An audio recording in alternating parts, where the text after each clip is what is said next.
Log in करा मुंबईतक.in वर. नमस्कार, मी साहिल जोशी. मुंबई तकवर आपलं स्वागत आहे.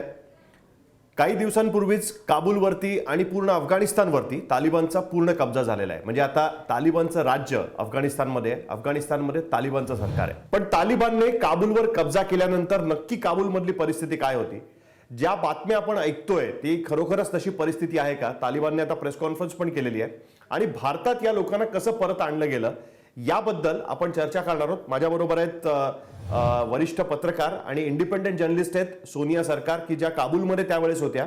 त्यांच्याशी आपण ह्याच्याबद्दल चर्चा करणार आहोत आणि समजून घेणार आहोत की अफगाणिस्तानमध्ये आणि काबूलमध्ये नक्की आता काय परिस्थिती है.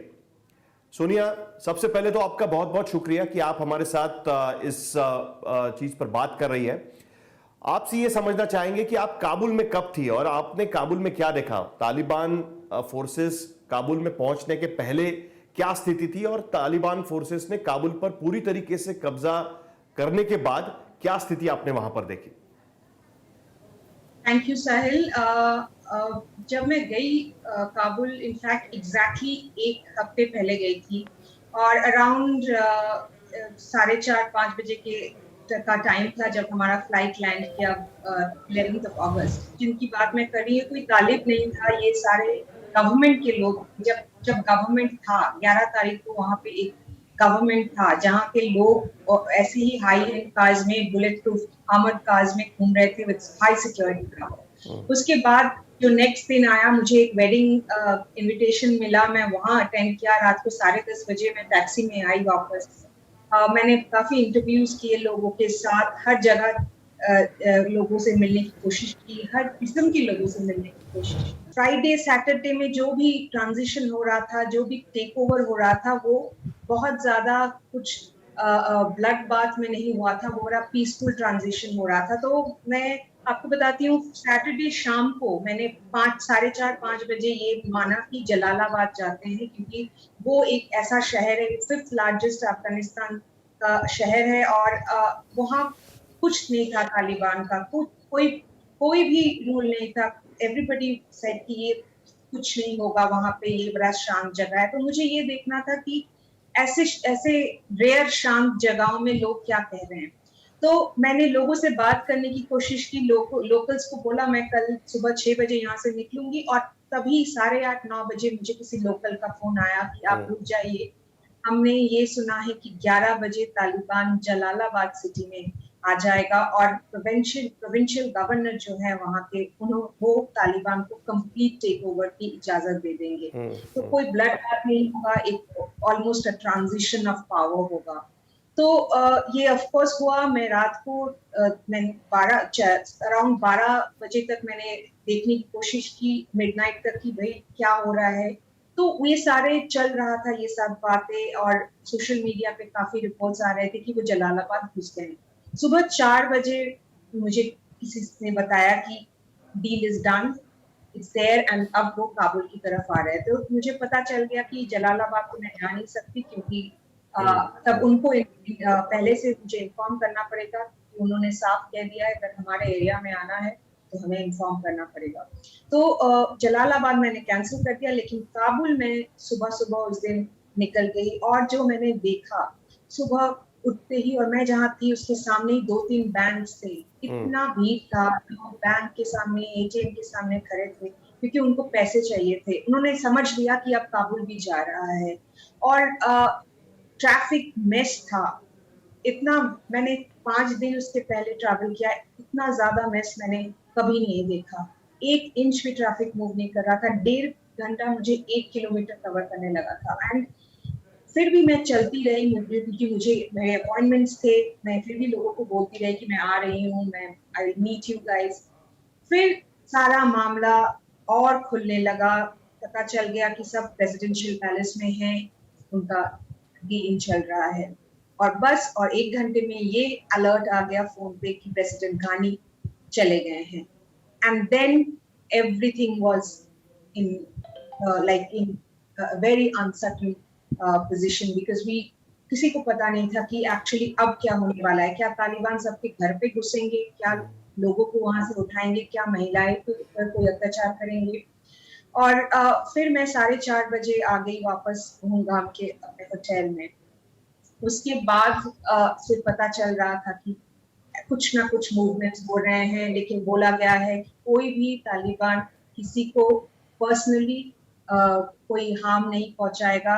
वो अभी भी काबुल सिटी के अंदर, सिटी सेंटर वगैरह में नहीं घुसेंगे।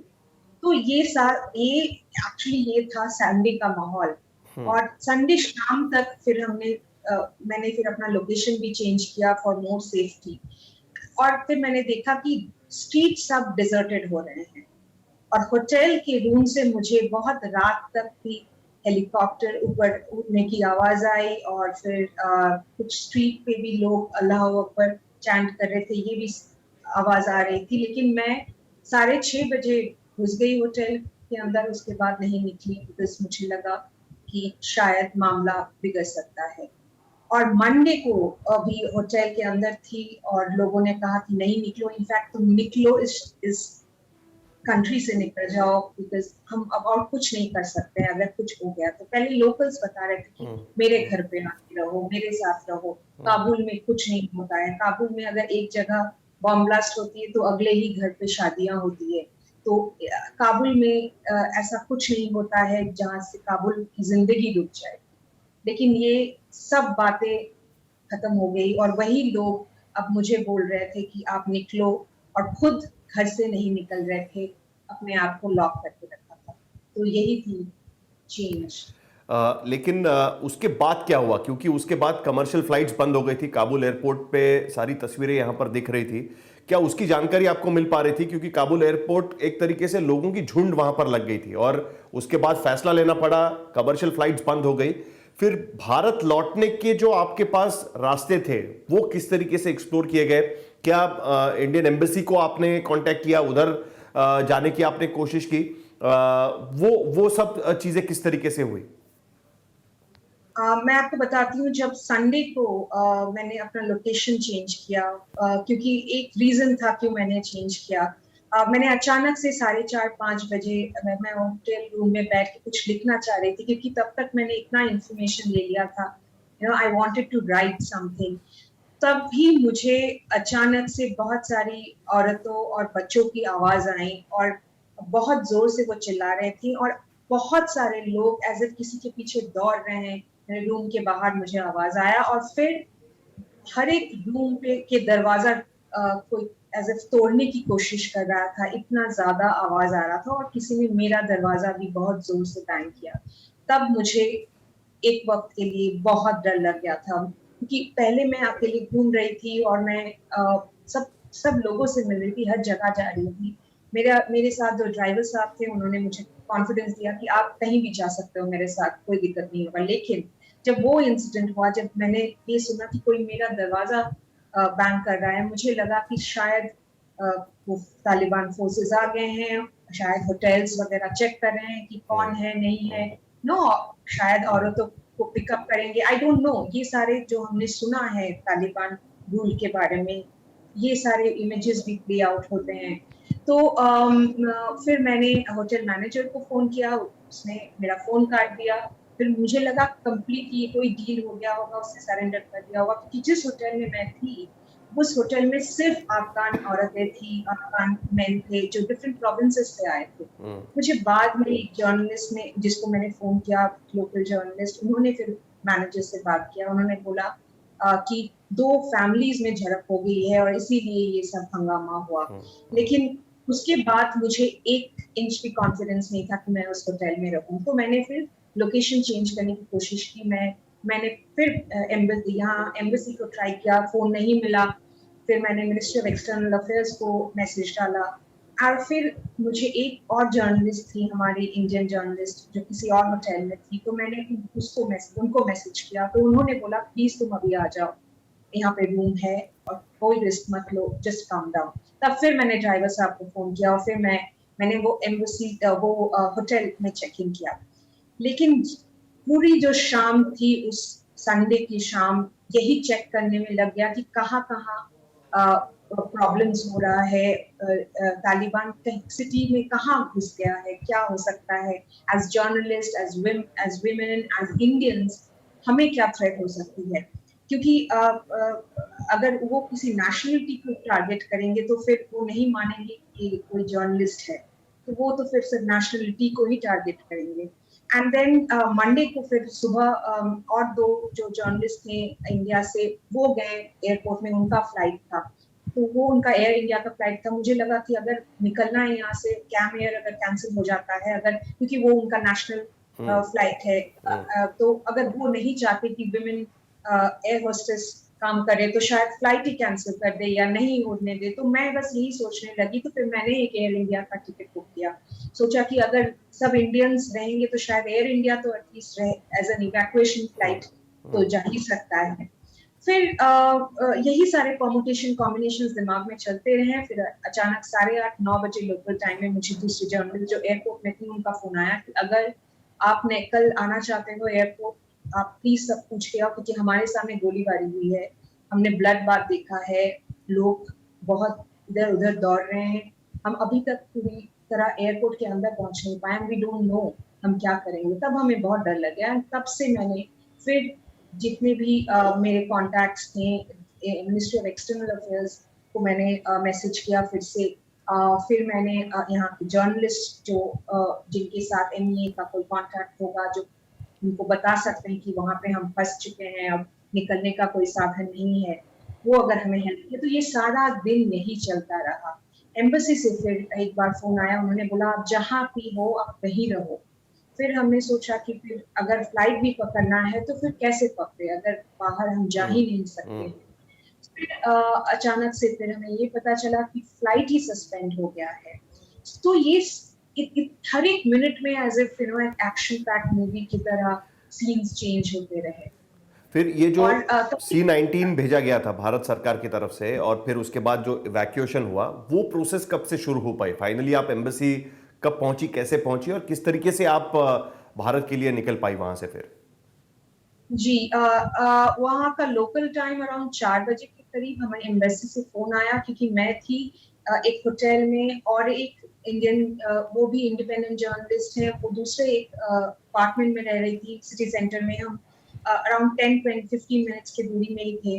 तो हमने ऐसे ही कोऑर्डिनेट किया था कि हम जब भी जाएंगे एक साथ जाएंगे, अगर फ्लाइट भी पकड़ना है तो एक ही साथ पकड़ेंगे, उसी दिन पकड़ेंगे, and that's how we coordinated. जब एम्बेसी का दोनों के पास फोन आया तो हमने तुरंत सोचा कि अब तो हम चलते हैं, लेकिन हमें पता नहीं था क्योंकि एम्बेसी ने पहले ही बोल दिया कि बाहर कर्फ्यू है, मत निकलो। अब वो बोल रहे थे कि आप आ जाओ एम्बेसी। तो हमने सोचा कि अब हम कैसे जाएंगे, क्या मतलब क्या साधन रहेगा, अगर बाहर कर्फ्यू है तो हमें कौन अलाउ करेगा जाने के लिए। फिर भी मैंने मेरे एक, जैसे मैंने आपको वो अफगान भाई साहब ड्राइवर के बारे में बताया, he has been very helpful, तो उनको मैंने फिर से फोन लगाया, उनको मैंने बोला आप मुझे एम्बेसी छोड़ दो कैसे। फिर वो आए और उन्होंने बोला बहुत ट्रैफिक जैम है। तो मुझे लगा ट्रैफिक जैम है तो मतलब if the world is outside, फिर मैं क्या कर रही हूँ होटल के अंदर एज अ रिपोर्टर, तो भी जाना चाहिए। फिर एनीवे फिर वो आए और मैं होटल से निकल गई और मुझे हमने फिर दूसरी जर्नलिस्ट को पिकअप किया। और जब हम रास्ते में थे साहिल, तब मैं आपको नजारा बोलती हूँ, सब शॉप्स बंद थी, जैसे मैंने संडे को भी देखा था वही चीज मैंने मंडे को देखा, लेकिन बहुत गाड़ियां, ओपन जीप जो होता है वहां पे बहुत लोग थे, उसमें ट्रैवल कर रहे थे और सबके पास सोफिस्टिकेटेड वेपन्स थे। और कुछ जगह पे तो तालिब का जो फ्लैग है उस कुछ व्हीकल्स में लगे हुए थे, और काफी तालिब रास्ते में पेट्रोलिंग कर रहे थे। मैंने बहुत डिस्क्रिप्टली कोशिश किया वीडियो लेने की या फोटो खींचने की, लेकिन मेरे जो ड्राइवर साहब थे उन्होंने बोल दिया अगर ये मना करते हैं फोटो लेने, उनको नहीं पसंद, अगर ये आपका कैमरा ले लेते हैं तो मैं कुछ नहीं कर सकता। तो फिर मैंने सोचा कि नहीं, अब तो इन्हीं का राज है, अब तो ऐसा कोई नहीं है कि अरे ले लिया तो मैं किसी और कंप्लेन करूं फिर वापस मिल जाए।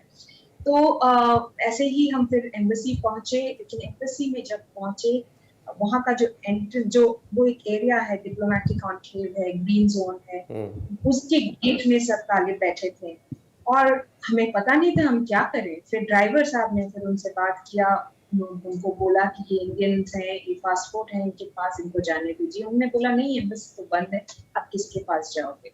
देन फिर हमारी जो और दूसरी जर्नलिस्ट थी, उन्होंने भी अपना पासपोर्ट दिखाया, मेरा भी पासपोर्ट दिया, फिर उन्होंने रख लिया। फिर मेरे ड्राइवर साहब ने उनके साथ नेगोशिएट किया, उनको फिर से एक बार बोला, नहीं सुना, बोला कल सुबह आओ, अब अभी टाइम नहीं है। और देन हमने पासपोर्ट वापस ले लिया। फिर हमने एम्बेसी के साथ कांटेक्ट किया कि अब ये हमको रोक रहे हैं, हम अब कैसे जाएंगे। उन्होंने बोला आप गाड़ी में बैठे रहो, हम देखते हैं हम कब निकलेंगे, जब हमारा कॉन्वॉय निकलेगा हम आपको उठा देंगे। तो एक मस्जिद के सामने जो एकदम लगा हुआ था उस जोन से, वहीं पर हमने वेट किया।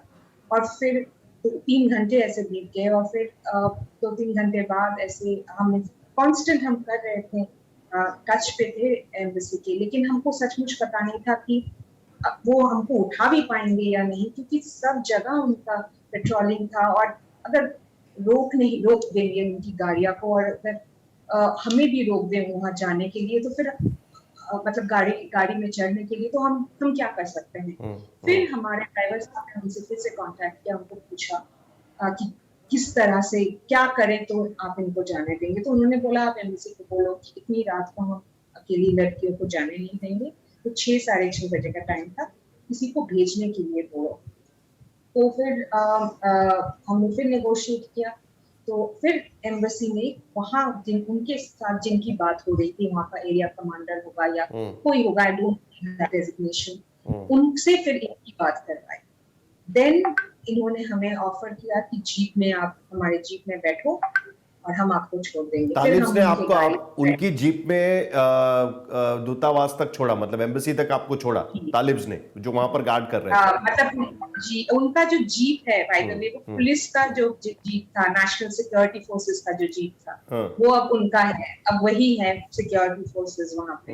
तो वही उन्होंने गाड़ी पे बिठाया। और फिर हम बस एम्बेसी पहुंचने ही वाले थे, 100 मीटर की दूरी होगी, हमको एम्बेसी का गाड़ी मिल गया। उन्होंने फिर उनसे पूछा कि इंडियंस हैं, तो हमने बोला हाँ।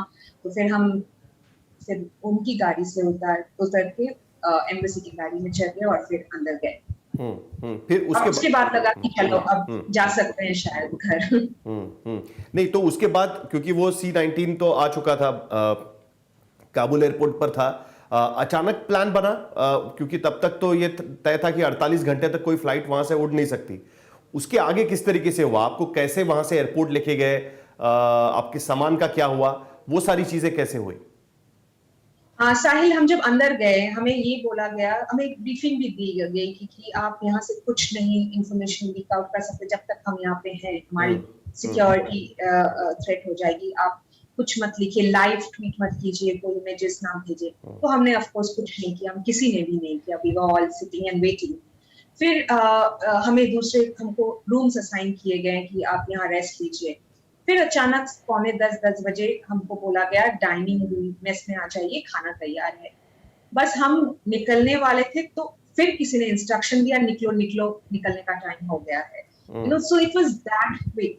और फिर हम सामान जो एक मेरा बैकपैक था वो तो मैंने ले लिया, लेकिन मेरा जो छोटा सूटकेस था वो उन्होंने बोला सूटकेस नहीं अलाउ होगा क्योंकि एयरक्राफ्ट में जगह नहीं होगी रखने के लिए। तो हमने वहां सूटकेस रख दिया। और बहुत सारे मेरे जैसे बहुत सारे हैं जिन्होंने सामान छोड़ के गए हैं। तो दूतावास के कर्मचारी थे, वो भी वैसे के वैसे सामान वहीं पर छोड़ दिया सब लोगों ने? काफी दूतावास के कर्मचारी ऑफ कोर्स काफी हैं ऐसे जो पहने थे सिर्फ उसी कपड़े में निकल गए और अपना पासपोर्ट लिया और पैसे लिए जो था। बहुत लोग ऐसे हैं कि सामान छोड़ा है, लेकिन बहुत लोग ऐसे भी थे, मैंने देखा काफी बड़े सूटकेसेस थे। लेकिन जो भी है, तब तो सबका प्रायोरिटी यही था कि भाई हम यहाँ से निकले। तो फिर हमारे अराउंड 22 कार्स थे कॉन्वॉय में। और हमें बाद में पता चला कि इनफैक्ट तालिब ने तालिब फोर्सेस हैव एक्चुअली एस्कॉर्टेड अस, क्योंकि अब जब भी मूवमेंट होगा ये उनकी जिम्मेदारी बनती है कि जो भी मूवमेंट होगा, डिप्लोमेटिक मूवमेंट होगा, वो अब हैंडल करेंगे। तो उन्होंने एयरपोर्ट तक एस्कॉर्ट किया। और जब मतलब हम 10 बजे तक निकले थे, अब सारा जो एयरपोर्ट का रूट था साहिल, पूरे रास्ते हमने देखा लोग हैं रस्तों में, कहीं स्ट्रीट लाइट्स नहीं थी, सिर्फ गाड़ियों से जो लाइट्स आ रही थी वही, उसी से पता चल रहा था लोग सोए थे, लोग बैठे थे, किसी के पास वेपन था, बहुत लोगों के पास नहीं था। अब हमको ये पता नहीं चल रहा था कि ये इसमें से तालिब कौन है और इसमें से इंटरनली डिस्प्लेस्ड पर्संस कौन है, क्योंकि काफी ऐसे लोग जो प्रोविंसेस से काबुल आ चुके थे जब वहां पे युद्ध हो रहा था, तो वो काबुल आए थे अपने सेफ्टी के लिए और कहीं रहने का जगह नहीं था। गवर्नमेंट ने, जब गवर्नमेंट था भी, खुद ही तब भाग भी गए। उन्होंने कुछ पैसे मांग रहे थे। जब मैंने उनका इंटरव्यू करने गई वो सब जगहों में, लोगों ने मुझे घेर लिया, पैसे मांग रहे थे, खाना मांग रहे थे। लेकिन it was very difficult for us कि हम वहां से फिर इंटरव्यू करके निकले कैसे। कुछ लोगों को ऑफ कोर्स हेल्प करने की कोशिश की, लेकिन वो इतने लार्ज नंबर्स में थे। उनका सबसे ज्यादा दुख यही था कि तालिब तो करेगा जो करना था, लेकिन गवर्नमेंट क्यों नहीं हमें देख रही है। गवर्नमेंट हमारे लिए कुछ नहीं किया, कुछ नहीं किया। सब अपना वेल्थ एक्युमुलेट करके भाग रहे हैं एक के बाद एक। So that was major major complain. तो हमें पता नहीं चल रहा था उस रात को कि कौन है ये लोग। जब हम और एयरपोर्ट के पास आए, एयरपोर्ट के पास इतने लोग, मेन विमेन चिल्ड्रन, सब खड़े हैं। और किसी के पास मैंने लगेज नहीं देखा, जिस एक ही कपड़े में जैसे आदमी निकल जाता है वैसे ही था। और कहीं पे कुछ कोई लाइन नहीं था, लेकिन सब एक गैदरिंग्स में थे। और ये तालिब के जो लोग थे वो कॉन्स्टेंटली वो मैनेज करने की कोशिश कर रहे थे क्राउड। और इनफैक्ट आधे घंटे में 3 बार उन्होंने एयर में फायर किया क्राउड को डिस्पर्स करने के लिए। फिर उन्होंने औरतें और बच्चों को अलग कर दिया, मेन को अलग कर दिया। और सब वो एयरपोर्ट के सामने ये सब हो रहा था, एकदम एयरपोर्ट बेस के, मतलब जब हमारे गाड़ियां जब बाहर थी, हमने तब भी एयरपोर्ट के अंदर घुसे नहीं थे।